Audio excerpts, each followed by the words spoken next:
Hello traders, welcome to another crypto market update. Hopefully everyone has been doing well. The market has been pretty crazy. BTC has taken a little bit of a move to the downside. Some people a little bit worried. Is this the end of the bull run? Well, we're going to do a little bit of TA here, some technical analysis, looking at what could potentially come into fruition here. And in my opinion, this is a speculation. I do not think the bull run is over yet. We are going to be looking at some potential opportunities that could arise after this ascending wedge to the downside has completed. So we'll actually also take a look at an example of what did happen already back in kind of the spring, late winter, I believe. I don't exactly know what it is, but we'll take a look at it in a little bit of an ascending wedge that did initially break to the upside. It failed, had a pretty big slam to the downside. It created a nice descending wedge, a nice squeeze, contraction in the volatility, and then we made our next big move to the upside. So in my opinion, we're going to be seeing some level of a move to the downside here, but do not worry, do not fret. In my opinion, the overall bullish momentum will continue. So let's take a look at a smaller time frame here. Not going to be really taking a look at the large macro time frame.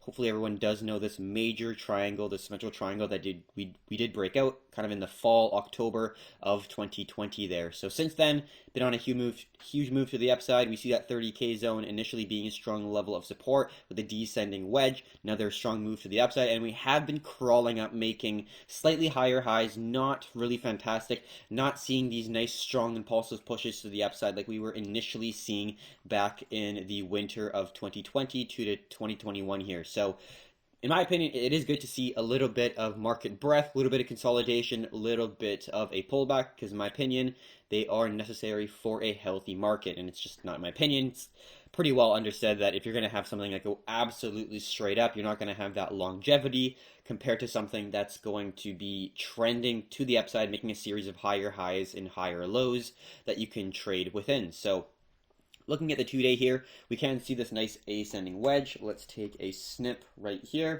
And in my opinion, what we're going to be looking for the completion of this would be a full completion would be this high to this high, and then from the breakout zone right around here, you're looking at somewhere around, let's say, the 51K zone could be the potential level of the bottom here. We already see 2 key level of support with the buyers pushing the price right back up right when it touches the 51K zone, like we have been seeing on this 2-day candle. We'll take a look on a smaller time frame, obviously, and we can also see back in the historic time frames a wick closure, and then you see a bunch of candle closures and wick closures right here.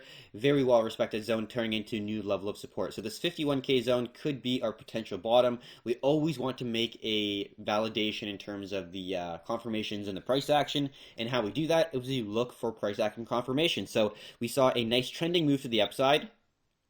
We see this nice three waves, a three-wave formation for our wedge.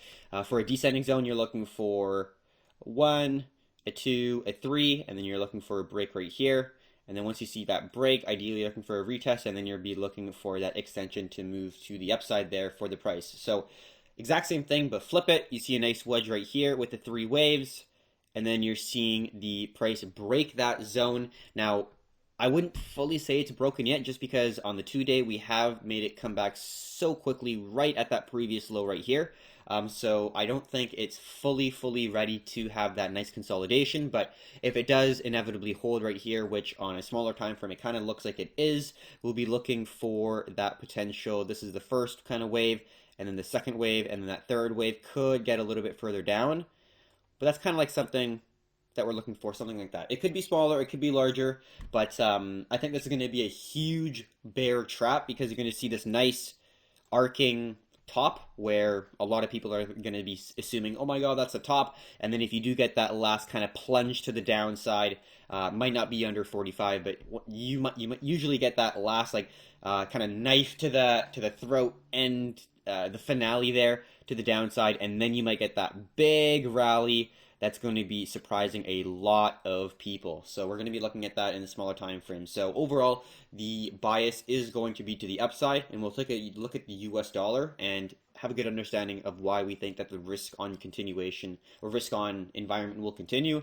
But on a 2-day, that's kind of what we're currently looking at, is a nice ascending wedge. I do think that it's broken, and we're going to be consolidating here for a little while. We might take that low out right there. I don't mind. We're going to be looking for that nice squeeze like so, and then we're going to be waiting for that next rally where a lot of people, in my opinion, are going to be assuming that it's a top and it's going to be super bearish. But in my opinion, I think that's going to be a huge bear trap. A lot of people are going to be selling and missing out on future profits. So let's continue to the smaller time frames here, looking at the daily. So the daily, we do see the wick still actually made it to the 51K, but has not broken this series of lows right here.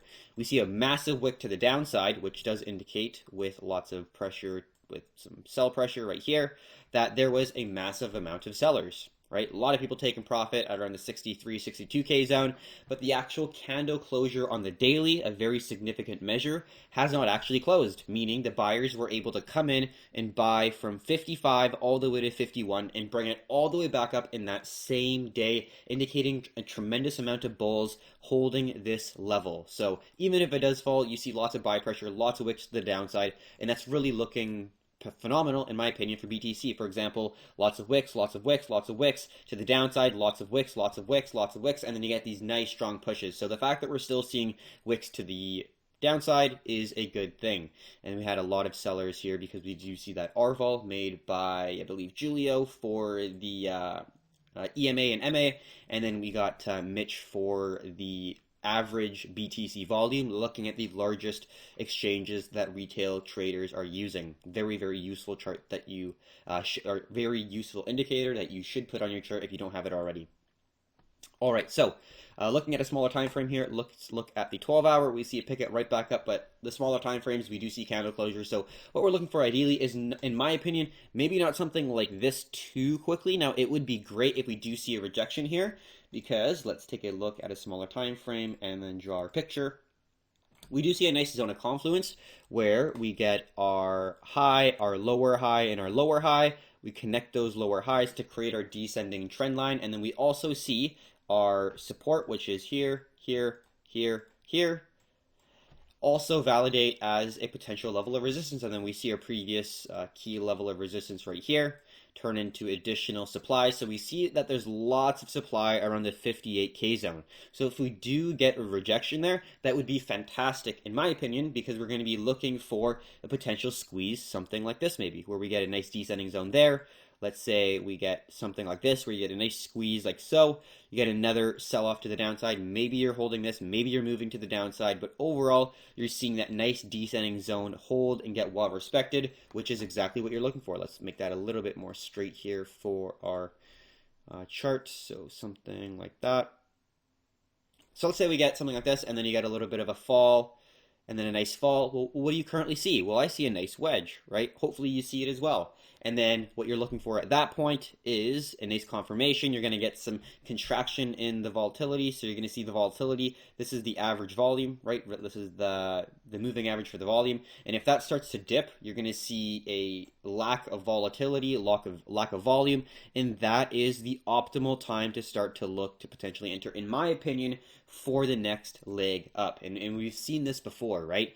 And we'll take a look back at what happened in the previous time so we have a good understanding, because it actually is right here, if you don't see it or not. And then our entry was this right here. You'll be able to know exactly what it is when we talk about it a little bit closer. But overall, that's what we're looking for, is a descending zone. It'd be nice to see a rejection here, maybe at around the 58K level. And then you're going to see a little bit of a sell-off, maybe all the way through to May. Would be good, in my opinion. And then you're going to be looking for that nice squeeze with the descending wedge. Hopefully do remember descending wedges. You were looking for that 1, and then the 2, and then the 3, contracting in volatility each time, because you see the descending resistance is more descending than the descending support, which is not super descending at all. So ideally, that would be the case. That would be my first option to look for potential opportunities. And we'll take a look at what we're seeing right here, because that was an exact play out, in my opinion, of what we're seeing right here, minus one thing, because in this situation, we saw a wedge, which was right here, and then we saw a blow off top, and then we saw the slam down, right? So in this situation, if we saw a blow off top, make it all the way to 75, and then we saw a nice blow off top, and then that would be the situation that we're in if it was like this. It's in a smaller time frame, and then we'd be looking for the same type of trade where you're looking for that descending zone, you're looking for that wedge, something like that, and then you're looking for a possible entry to continue the overall momentum to the upside. So We'll we'll take a look at a smaller time frame in this chart, but it's kind of what we were looking for.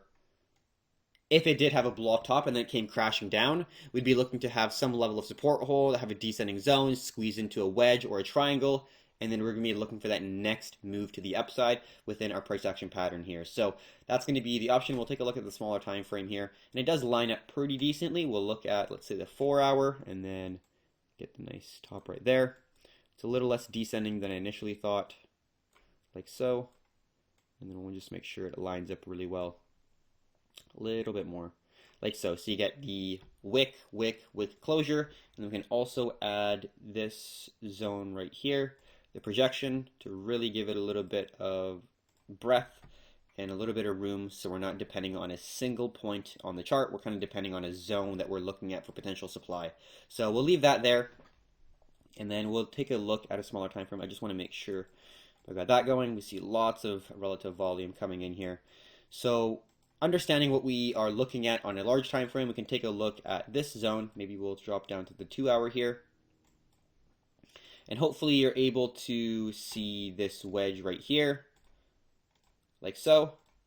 And then this series of ascending higher lows like so, and this would be green. And then I'll just draw this in because it would be a lot easier. Just wanted to illustrate that zone there.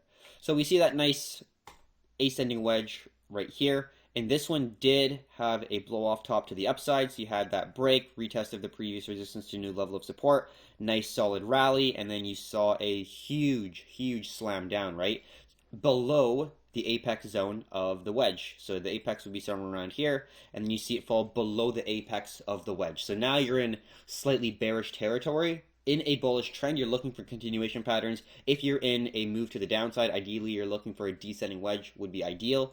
But what you're looking for, let's just see if this is going to work. All right, sorry about that. It was trying to send an email, which I'm not trying to do. So we're looking at that continuation, move to the upside, and then it had a big slam down. Now, what happened after this slam down? We're still expecting a little bit of slam down for the current price of BTC, a little bit of move to the downside. But what happened in this situation, right? We see this top, this lower high, this lower high, this lower high. Very nice ascending zone. We can also look at this on the Discord that we currently have, which we did post this exact chart here. And then we also had this here and here. Series of lower lows and lower highs. What do we get after this triangle right here? A blow off top, slam down, and then you see the squeeze, holding a major level of support. And then you saw the initial push to the upside. What are we looking for? Previous level of support, new level of resistance, and then vice versa. So you got this key level of resistance right here, key level of support. Going to be seeing that all the way through. You see that initial push to the upside right here.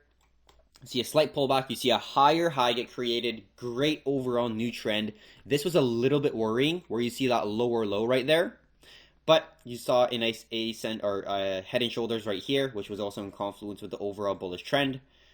And then you saw a higher low right here, and then you saw it test this zone, and once it broke, then you're going to get that nice big rally. But overall, the structure that we're kind of focusing on is the fact that after ascending wedge smash downs to the downside, this is the type of structure that we're looking to have come into fruition so we could have a nice opportunity to get in after we've already had confirmation that the price was able to hold a major level, contract, and the shift in confidence from the sellers into the buyers, and we want to get very early in that transition. So in my opinion, we do still have a little bit of patience that does need to take place, and a little bit of time that needs to take place before we actually jump into BTC, but it does look very strong in my opinion.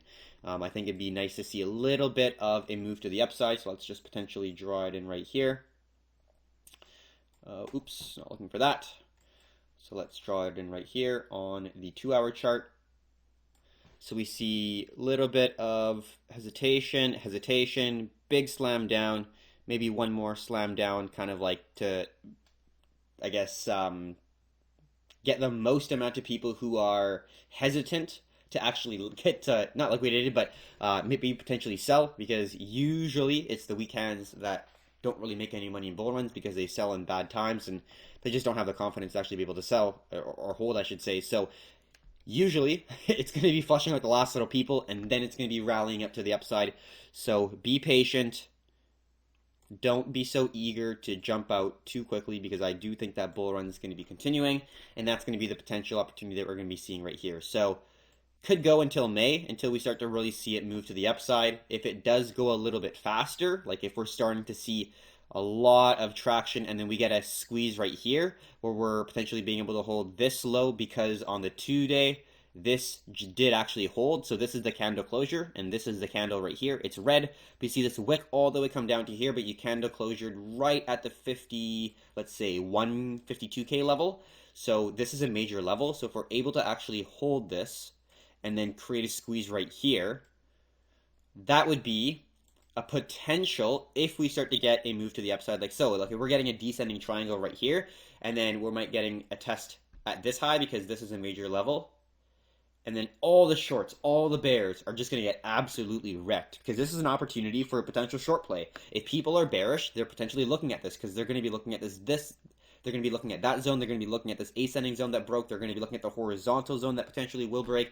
A lot of potential bearish from a technical standpoint, but zooming out, understanding kind of the bullish run that, or the bull run that I think we are still going to continue, just does not make sense to short. Makes sense to be more patient. Makes sense, in my opinion, to look for opportunities that give you very high risk-reward parameters. Something like this would give you a great risk-reward parameter. You're looking at something like this. Once you are in this range, you're looking for a potential reversal, because you're bringing the price all the way to the apex of the ascending wedge. When this is all bearish territory, you should be looking to at least be hesitant when you're longing, or if you are a bear, shorting, but I'm definitely not. So that's just, in my opinion, the overall direction that I think we're going to be looking at for BTC is a little bit of hesitation, a little bit of consolidation, a little bit of contraction in the volatility before we get our next big impulsive push. So that's going to be my view. Let's now go on to the BTC.D chart. This is the Bitcoin dominance, and then we're going to get into the USDT, or sorry, the US dollar, the DXY, which is definitely different than USDT. But the dollar is kind of the dollar, I guess you could say. There's some relevance there. So we have been talking about the BTC.D, the Bitcoin dominance chart, for kind of, it seems like years now, a very long time. And we are finally seeing this $57 area break, which is a major level. And on a monthly, we can see such a significant level, major level of resistance turn into a level of support. You're getting a potential break, failure, slam back into the triangle, and then you're getting the puke out of it. In my opinion, we're going to be seeing the alts absolutely go on a tear for the summer of 2021 here, and we're already seeing that. Ethereum, it looks like it's holding up better than Bitcoin, which is kind of surprising, because Ethereum has been a little bit lagging compared to some of the other alts, but Ethereum does look like it is gaining a significant base, a significant level of demand, where buyers are jumping back in and saying, I want to buy this at a certain price, more than many other current assets that I'm looking at. So great potential there for Ethereum. We'll take a look at that chart, but overall, when we were saying that around 57% of the entire cryptocurrency market cap is for BTC, if that breaks and then the altcoins start to rally, we're going to be seeing a major move in altcoins, and we should be heavier in altcoins than BTC, because there's always some level of allocation towards Bitcoin in any cryptocurrency portfolio, in my opinion, just as a retail investor and trader. But when you're in alt season, when the BTC.D chart is plummeting to the downside, we should be heavier in alts, in my opinion, because they're going to appreciate and just increase in price at a faster rate than Bitcoin. Now, mind you, in a bear market, they're going to devalue and depreciate at a greater rate, but that's why understanding the cycles is so important. So as of right now, we are heavier in alts, even playing some kind of stupid speculative stuff, which has been pretty insane in terms of ROI. But yeah, stay safe. Your main assets should be kind of the top 10 selected or something: Bitcoin, Ethereum, even like Uni, Chainlink, many others, obviously. I think BNB is phenomenal. I think ADA is very solid. There's a lot of opportunities just in terms of the top 10, and I think a lot of the allocation should be towards there. But if you are in a altcoin market playing some more speculative stuff that could 5x, 10x, 15, 20, 100, is some pretty unbelievable opportunities. And you got to look at it as speculation. But when this is absolutely plummeting, money is getting pumped into alts. So, that being a very lucrative opportunity, we should try to capitalize. And I think it is a wise decision to be a little bit heavier on alts, a little bit more speculation, but always, always understand that having a good amount of your position or portfolio in well-established cryptocurrencies is very important and very key. Like if you have all your money in some shitcoin, it could go to zero, right? But if you have a lot of capital in Bitcoin, Ethereum, they've kind of stood the test of time, especially BTC, obviously, and at this point, they are now established. Like Bitcoin is established as digital gold. There's nothing else that's going to compete with it, in my opinion. There's obviously other applications and other platforms and programs that are going to be, in terms of technological advancement for humanity, a lot.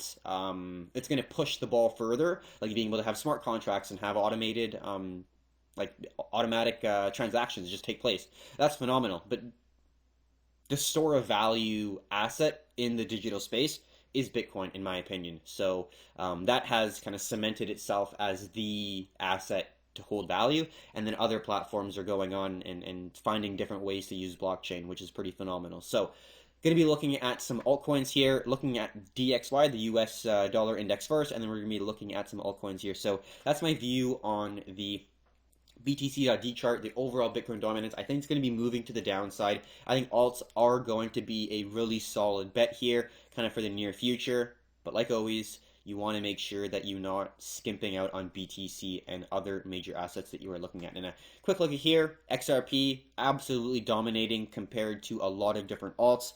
To be completely honest, we were shitting on it a little bit. Obviously, with the massive lawsuit against or from the SEC, there was a lot of FUD, a lot of uncertainty, doubt, fear in the markets for Ripple Labs. But they have persevered, and we're seeing massive moves to the upside. Kind of surprising, to be completely honest, but all those holders on TikTok and Instagram who are very, very adamant that it is going to replace Swift. They're having a ball. They're having a great time. And I love that. And we do see BNB kind of being as a top leader there. And we kind of a really good understanding is look at how many altcoins are above BTC in terms of appreciation, right? Almost every single altcoin that we currently have on here is going to be higher than Bitcoin. We know it's alt season, right? Good opportunity here. So let's now go, actually I'm going to put that into BTC, and then we can take a quick look at the US dollar chart, and then we'll jump right back in to the altcoins. So we'll open this guy up. So definitely there was a little bit of worry when we were seeing that price just continue to rally just higher and higher on the 2-day chart. On the weekly, it does look a lot more bearish, which I'm very happy about because I am a bear for the US dollar. It just makes sense. I think a lot of people are.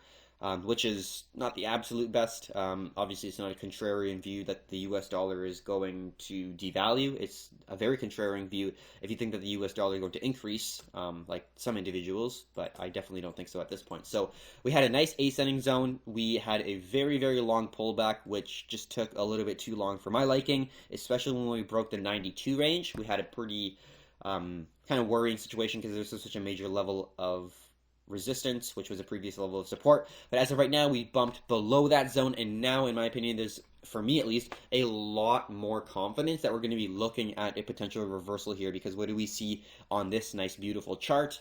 Hopefully you can see it as well. I see a potential very, very beautiful head and shoulders that we can draw in for you right, I believe, on this one. Nope, it's on this one right here. Head and shoulders, not on this one. Oh, it's right here. Perfect. All right. So we got the nice left shoulder. We got the head at the top there. And then we got our right shoulder potentially coming in. If it does pass the 90, let's say, to 30, that would be the invalidation of the head and shoulders. But if we're able to have that nice pullback to form that right shoulder around 90 to 30, and then we're going to get a little bit of consolidation, a little bit of move to the downside, this could line up to be an absolutely beautiful head and shoulders here. And let's just take out this. We don't need two zones there. We just need one big one, like so. And that would be absolutely phenomenal. And we can kind of see what the arrow would take us to in terms of where the potential target is. And it would take us right to our previous low at around 89.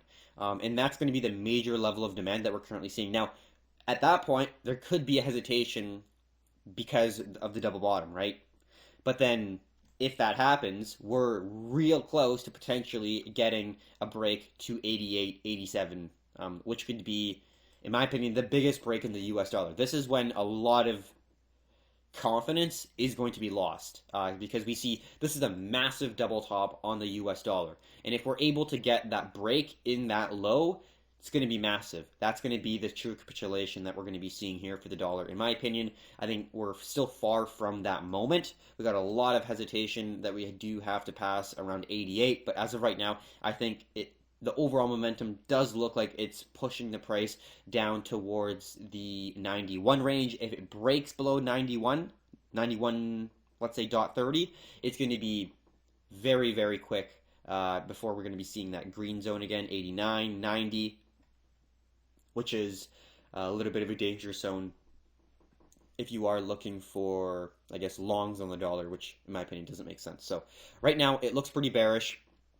To see that head and shoulders complete and have that price push to the downside will open up the doors for altcoins to further move to the upside and appreciate, because there's a negative correlation between risk on speculative assets and the US dollar. If the US dollar is moving to the downside, there's going to be speculation. It's a risk on environment. The sentiment is very bullish, in my opinion. So then we're going to be looking for a little bit more altcoin exposure compared to BTC. Always BTC exposure is good, but then altcoins is for those pushes that are going to really, really increase your portfolio size. Very, very great risk rewards in those types of trades. So in my opinion, that's going to be the view on the US dollar. Not going to zoom in too much more. We like looking at the large time frame for the US dollar.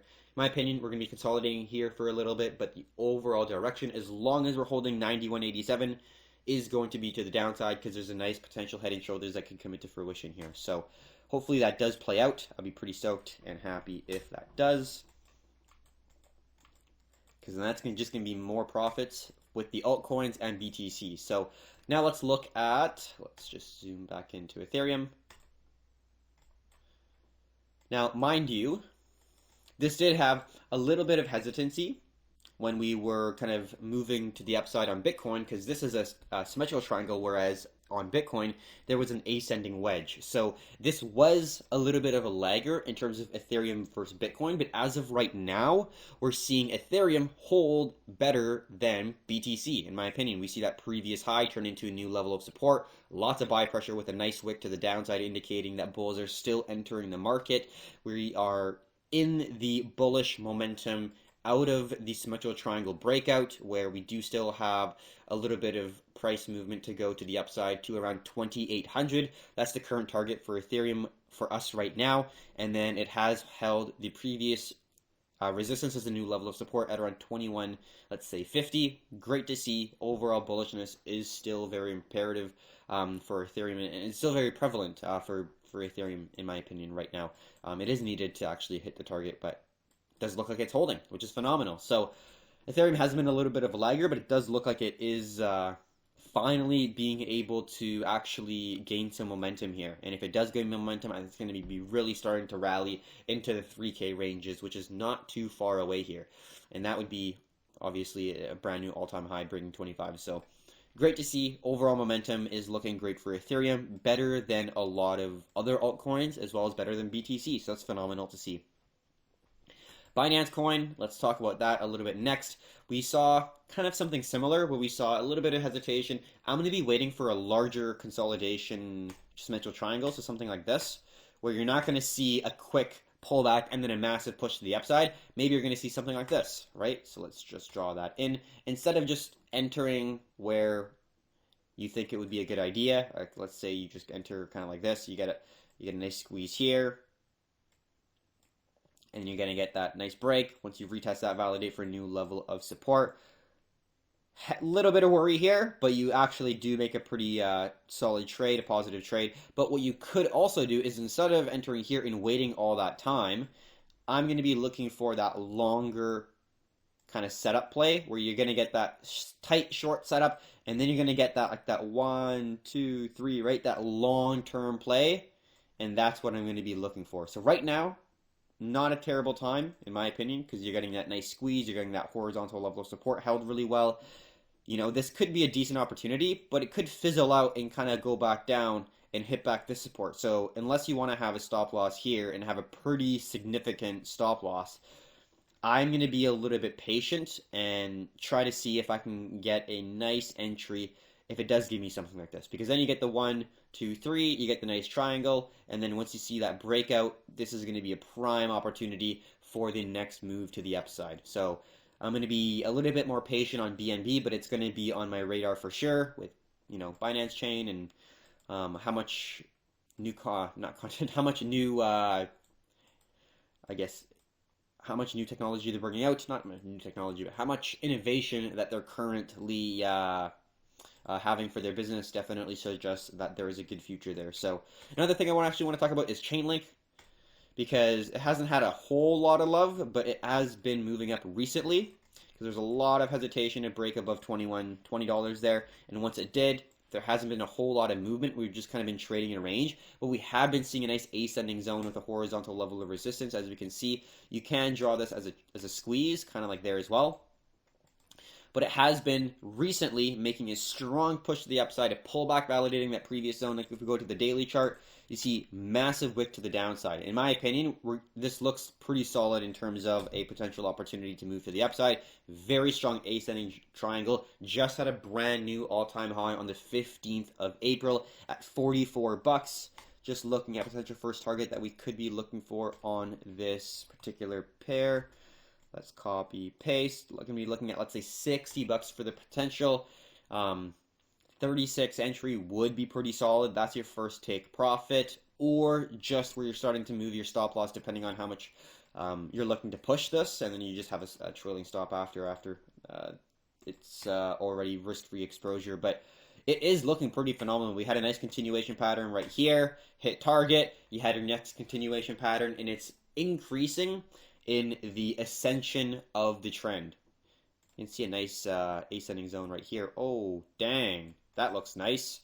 So that's what I'm saying. This is the current trend, or the ascension. I guess you could say this isn't absolutely perfect, but you can see there's a certain trend that's currently going on. So if it does start to break the trend, it's going to be increasing at a faster rate, right? Maybe the new higher highs are going to be looking something like this. So then it's going to be looking almost parabolic. And we do see parabolic moves in bull runs. So Chainlink has been a little bit of a lagger, but I do still think this has a lot to go. The community is very strong. It's been around for a lot longer than some of the new projects. So it does have a pretty long, to some degree, kind of a long history that you can depend on, some reputation, although this has been one of the coins that has just had, in sometimes, zero liquidity. So if you have even 2x, thinking you're never going to get liquidated, be a little bit careful.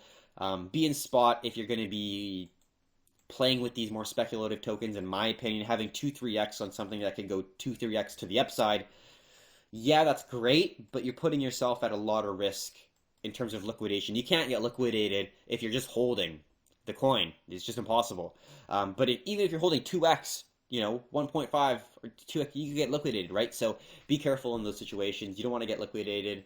And that's going to be the end of the video. We're going to end it off strong there because I do think that's a pretty important quote, especially there has been the most amount of liquidations due to this drop than any other time. Obviously, there's more capital coming in. It's the highest market cap the BTC has ever been in kind of recent history.